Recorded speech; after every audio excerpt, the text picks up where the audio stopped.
سورہ انعام کے بارے میں بیان ہوا تھا۔ سورہ انعام کے بعد ہے سورہ اعراف۔ 8ویں پارے کے آدھے سے شروع ہوتا ہے سورہ اعراف۔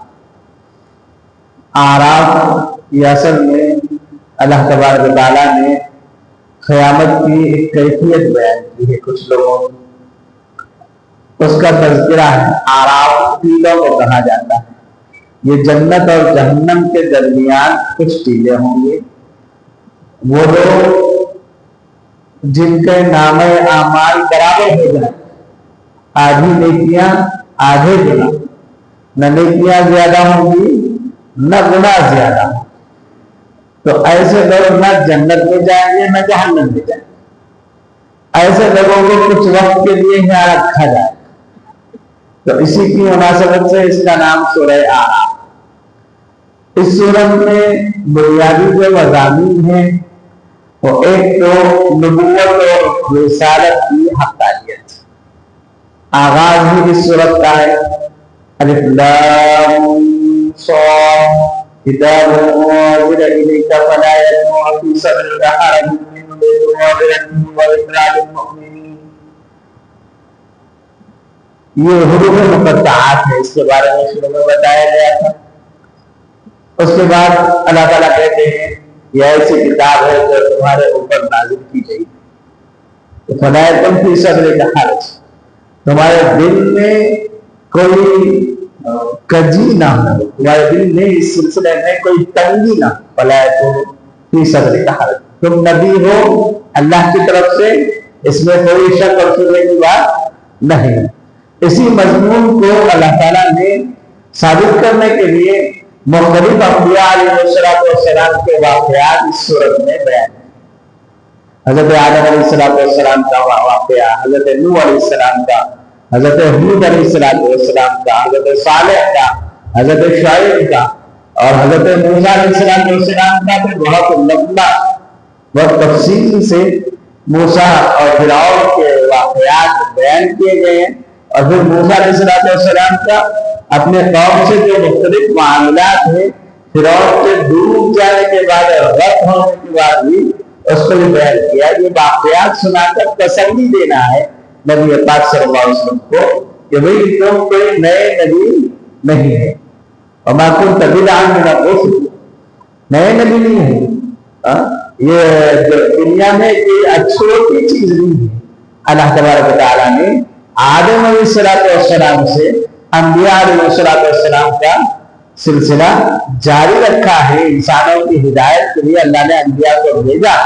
کچھ لوگ جو تھے جنہوں نے مانا اور دنیاوی اور اخروی فلاح اور نجات کے حقدار بنے، اور بڑی تعداد وہ تھی جنہوں نے انبیاء کا انکار کیا، ان کے آیتوں کو جھٹلایا، شریعت کو جھٹلایا، احکامات کا انکار کیا، پھر دنیا میں بھی ذلیل اور رسوا ہوئے، اور آخرت کی ذلت اور رسوائی وہ الگ ہے۔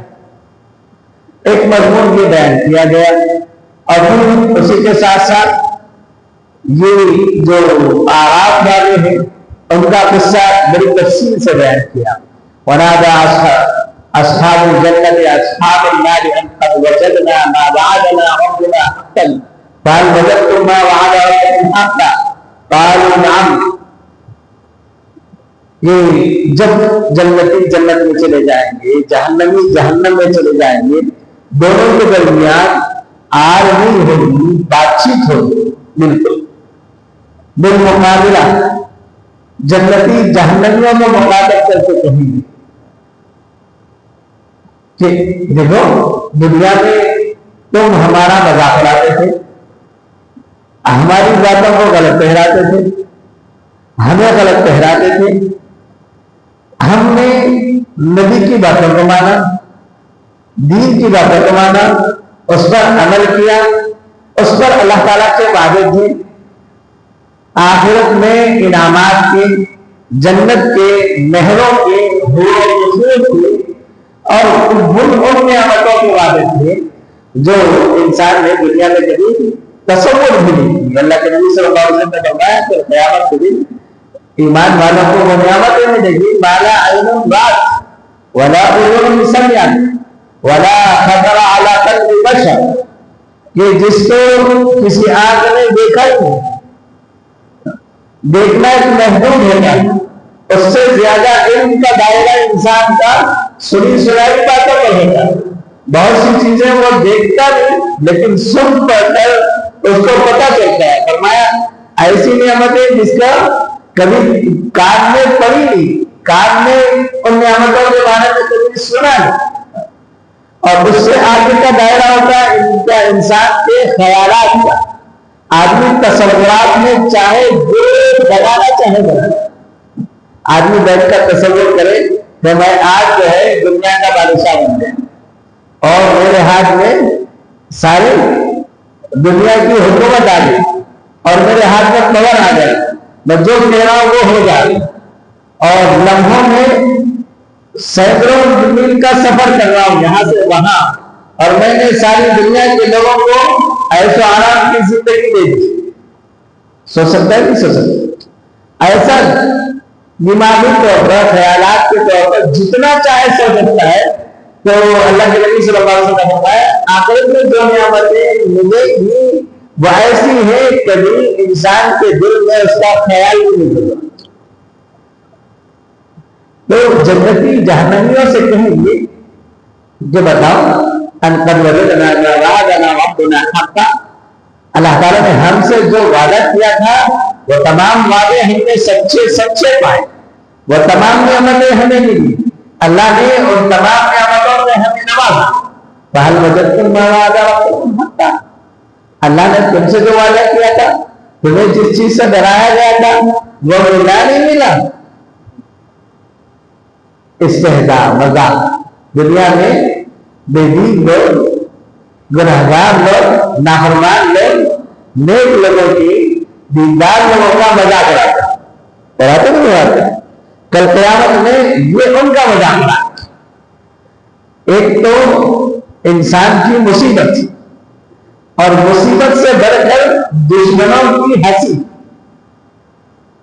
حدیث میں اللہ کے نبی صلی اللہ علیہ وسلم نے دعا سکھلائی، یہ اللہ سے دعا مانگو شماتت اعداء سے بچنے، اے اللہ دشمنوں کی ہنسی کا سبب نہ بنا۔ شیخ سعدی علیہ رحمٰن ایک واقعہ لکھتا ہے کہ ایک شخص تھا، اس کا بہت نقصان ہو گیا کاروبار کو، تو وہ اپنے بیٹے کو نصیحت کر رہا ہے کہ بیٹا یہ جو نقصان ہوا ہے اس کو کسی کو بتانا مت۔ بیٹے نے پوچھا وجہ یہ تھی؟ کہا کہ نہیں، ایک تو نقصان جو ہوا وہ الگ، لوگوں کو معلوم ہوگا کہ لوگ ہنسی مذاق اڑائیں گے، اس سے اضافی کہ لاہور میں گورنمنٹ کی شادی کو نا دل سے خوش ہونے رہیں گے، اوپر سے اچھا ایسا ہو گیا، بہت نقصان ہوا ہے۔ بعض لوگوں کی ہمدردی کی مصیبت معلوم ہے، بعض لوگوں کے ہمدردی سے دل ہلکا ہو جاتا ہے، لیکن بعض دشمن ہوتے ہیں، بدخواہ ہوتے ہیں، ان کی ہمدردی بھی انسان کو بڑی مت معلوم ہے۔ تو کل قیامت کے دن جہنمیوں کو یہ دگنا عذاب ہوگا، ایک عذاب جہنم کا ہے اور دوسرا جنت کے جنتی لوگ ان کا مذاق اڑائیں گے، کہیں گے اچھا دنیا میں بہت کہتے تھے یہ کچھ نہیں ہے، یہی دنیا کی زندگی ہے، یہی جینا، ان ہی الا حیات الدنیا نموت ونحیا وما نحن بمبعوثین، بس دنیا کی زندگی ہے، ہم یہیں پر کھپ جائیں گے، جو کرنا ہے یہی کرنا، آخرت واقعہ چرائے سے خیالی چیزیں۔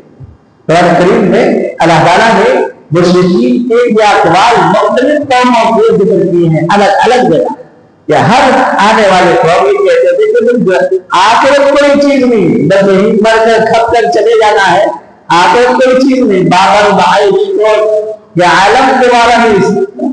بابا نے کہا تھا کہ بھائی دنیا اس میں جتنے مزے اڑانا ہے اڑا لو، دنیا نہیں ملی، تو ایسا نہیں ہے، اس کے بعد کی بھی ایک زندگی۔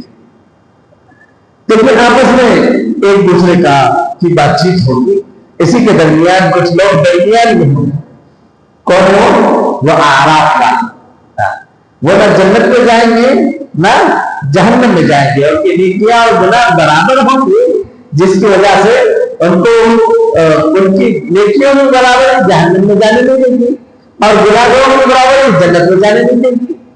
پھر بعد میں اللہ تعالیٰ اکیلے میں اپنے فضل سے ان کو جنت میں بھیج دیں گے. لیکن کچھ وقت تک وہ درمیان نہیں. یہ جنتیوں کو دیکھیں گے, یہ ادھر جہنمیوں کو دیکھیں گے. جنتی بھی ان کو دیکھیں گے, جہنمی بھی ان کو دیکھیں گے. جنتی آرام والوں کو دیکھیں گے تو شکر ادا کریں گے کہ اللہ تو نے ہمیں لٹکا کے نہیں رکھا. لٹکا ہوا ہونے کی کیا ایک تکلیف ہے, پریشانی ہے. کوئی معاملہ جلد فیصل ہو جائے ادھر یا ادھر, میدان حشر میں لوگ اسی لیے تو پریشان ہوں گے, مسلمان بھی پریشان ہوں گے, اطاعت گزار بھی پریشان ہوں گے, نافرمان بھی پریشان ہوں گے, کفار و مشرکین بھی پریشان ہوں گے. اور سب یہی کہتے ہوں گے کہ حساب شروع ہوتا ہے, جو ہوگا دیکھا جائے گا. یہ درمیان میں معاملہ معلق نہ ہو, لگتا ہوا نہ ہو. تو جنتی ان لوگوں کو دیکھیں گے تو اللہ کا شکر ادا کریں گے. اللہ کا شکر ہے, احسان ہے, ہمارا احسان لگتا ہوا کہ ہم پہنچ گئے جنت میں. جہنمی آرام والوں کو دیکھیں گے, تخائش کریں گے, وہاں نہیں تو لوگوں کو یہاں تک پہنچ جاتے. جنت میں تو آرام کو تو پہنچ جاتے. شیخ سعدی علیہ الرحمن نے عجیب نقشہ اس کا کھینچا ہے. غران بہش رات دوغل موج آرام از دو بقیہ دکیس کے آرام کا انشت کہ جنت میں رہنے والوں کو آرام چاہیے تو ان کو دو لگے گا, لگے گا نہیں لگے گا. یعنی جنت کی نعمتوں سے محروم ان کے لیے عذاب ملے گی. دو لڑکیوں سے پوچھو ان کو تو آرام ہی جنت ہے, کم از کم جہنم سے چھٹکارا تو نہیں جائے گا. اب یہ آرام کے لوگ جب جنتیوں کی طرف دیکھیں گے تو کہیں گے اللہ تیرا احسان ہے, آپ نے ان کو پہنچا دیا, ہم یہاں پہنچے نہیں, بس میری رحمت کے امیدوار ہے کہ تو ہم کو یہاں پہنچا دے. اور ویلا صرف اور جب ان کی نگاہیں پھیریں گی جہنمیوں کی طرف تو وہ جہنمیوں سے پناہ مانگے کہ اللہ ہمیں یہاں نہ پہنچائے. تو یہ آخرت کی منظر کشی کی ہے. یہ ایک مضمون ہے. دین کے بنیادی مضامین تین چیزیں ہیں, توحید, رسالت اور آخرت. اللہ تعالیٰ کی وحدانیت, نبی پاک صلی اللہ علیہ وسلم کی نبوت, اور پھر آخرت کے احوال. تو قرآن کریم میں عام طور پر انہیں مضامین کو بیان کیا گیا. تو اس صورت میں یہ جو مضامین ہے یہ آخرت کے تعلق سے. ایک اور آیت ہے, اللہ تعالیٰ فرماتے ہیں وَنَزَعْنَا مَا فِي صُدُورِهِم مِّنْ غِلٍّ تَجْرِي مِن تَحْتِهِمُ الْأَنْهَارُ وَقَالُوا الْحَمْدُ لِلَّهِ الَّذِي هَدَانَا لِهَٰذَا وَمَا كُنَّا لِنَهْتَدِيَ لَوْلَا أَنْ هَدَانَا اللَّهُ. اللہ تعالیٰ فرماتے ہیں کہ جب حساب کتاب ہو جائے گا, جنتی جنت کی طرف جائیں گے, جہنمی جہنم کی طرف جائیں گے, نیک لوگ اور جنتی لوگ بہت سے ایسے ہوں گے ایک دوسرے سے دل میں کچھ نہ کچھ کیا ہو جائے گا, یہ نام کی دشمنی یا کچھ ناراض. بہت سے لوگ ہوتے دیکھنے میں اچھے, دونوں طرف انسان ہیں, نیک لوگ ہیں, دین پر عمل کرنے والے لوگ ہیں, لیکن زندگی ہے, دنیا ہے, ضروری نہیں کہ ہر ایک کی ہر ادا آدمی کو پسند آئے. کسی کے بعد حالات سے آدمی کو تکلیف ہوتی ہے تو دل میں ایک خلیش رہتا ہے جس کو کینہ کہتے ہیں, جس کو غصہ کہتے ہیں. بہت سے عزیز ترین دوست ہوتے ہیں, لیکن کبھی کوئی معاملہ ہوتا ہے اس معاملے سے دل میں کچھ تکلیف پہنچتی ہے. دو بھائی ہوتے ایک دوسرے کا خیال رکھتے ہیں, ایک دوسرے کی عزت کرتے ہیں, حقوق کی رعایت کرتے ہیں, لیکن کبھی کسی حالات میں کسی نے چھوٹے میں بڑے سے یا بڑے میں چھوٹے سے کچھ کہہ دیا ہوگا, وہ کانٹا چھیڑتا رہتا ہے, وہ آسانی سے نکلتا نہیں. کیونکہ بات جو ہے نا, کہا گیا ہے چھری کا, تیر کا, تلوار کا تو زخم بھرا, لگا جو زخم میں زبان کا رہا ہمیشہ ہرا.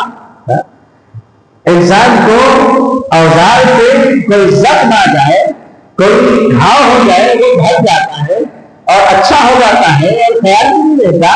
لیکن زبان کے جو گھاؤ دل پر لگتے ہیں وہ آسان نہیں ہے منتقل ہونا. اس کی خلیش عرصے تک رہتی ہے, آسانی سے نہیں جاتے.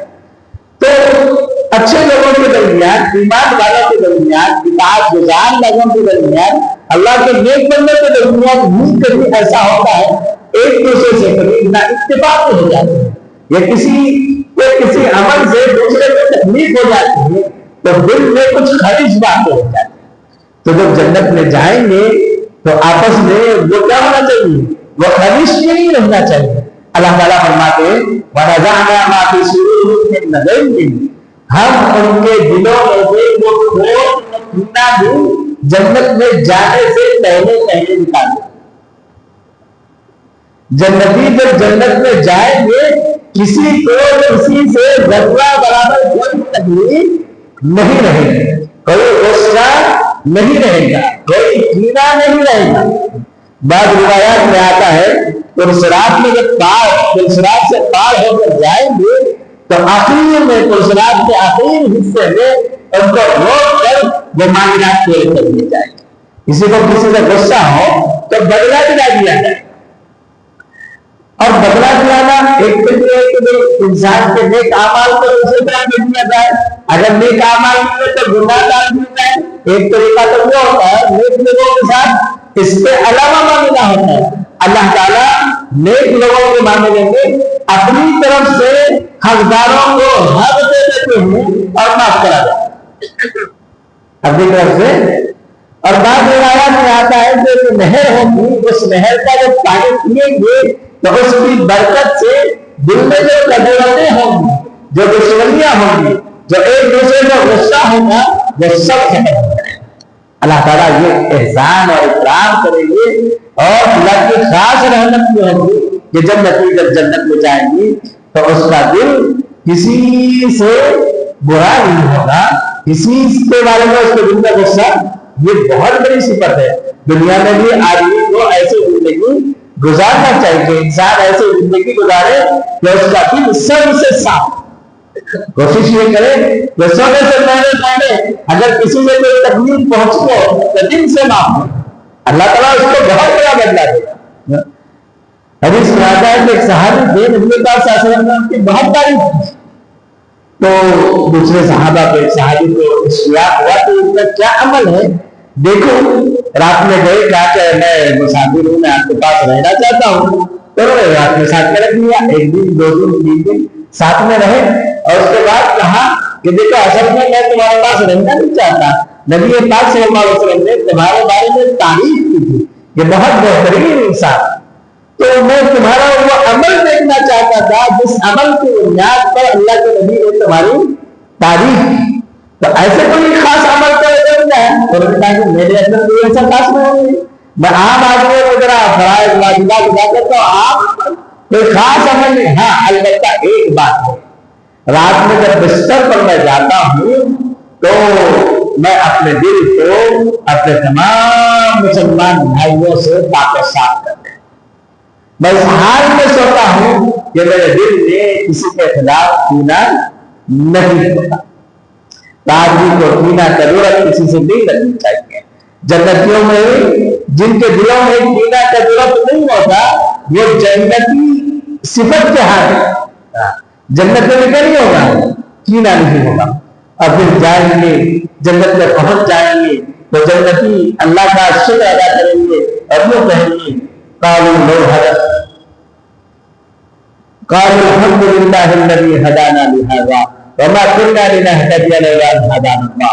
تمام تعریفیں اللہ کے لیے ہیں جس نے ہدایت دی، ہدانا لہذا جنت کی ہدایت، ہدایت راستہ دکھانا، منزل تک پہنچانا، ہدایت کے مختلف درجات، ہدایت کے مختلف درجات، ہدایت کا کم سے کم درجہ یہ کہ آدمی کفر سے شرک سے بچ کر ایمان میں آتا ہے، یہ ادنا درجہ، سب سے کم ابتدائی درجہ، اس کے بعد بہت درجہ۔ اللہ تعالیٰ کے علم کے جتنے درجے ہیں وہ سب ہدایت کے درجے، اور ہدایت کا آخری درجہ یہ ہے کہ انسان جنت میں پہنچ جائے۔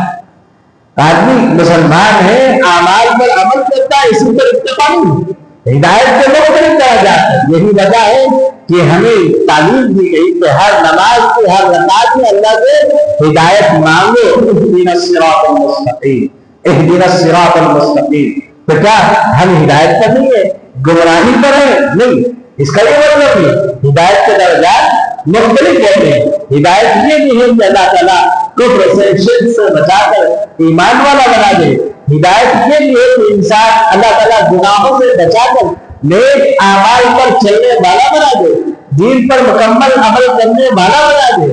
ہدایت یہ نہیں ہے کہ اللہ تعالیٰ دل کو غیر اللہ سے پاک و صاف کر دے، دل میں اپنی محبت ڈال دے، وسوسوں سے پاک کر دے، شکوک و شبہات سے پاک کر دے. اور ہدایت کا آخری درجہ یہ ہے کہ اللہ تعالیٰ انسان کو جنت تک پہنچا دے. کل قیامت میں بھی جنت میں پہنچنے کے بعد یہ ایمان والے اللہ کی تعریف کریں گے، شکر ادا کریں گے، کہیں گے الحمدللہ الذی ہدانا لہذا وما کنا لنہتدی لولا ان ہدانا اللہ.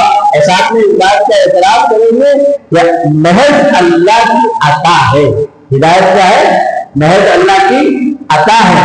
ہم خود چاہیں تو ہدایت پر نہیں آ سکتے. دنیا میں کوئی بھی نیک عمل کرے تو اس کو اللہ کی عطا سمجھے، اپنا عمل اور اپنی بزنت اور اپنے جانب سے کیا گیا عمل نہ سمجھے.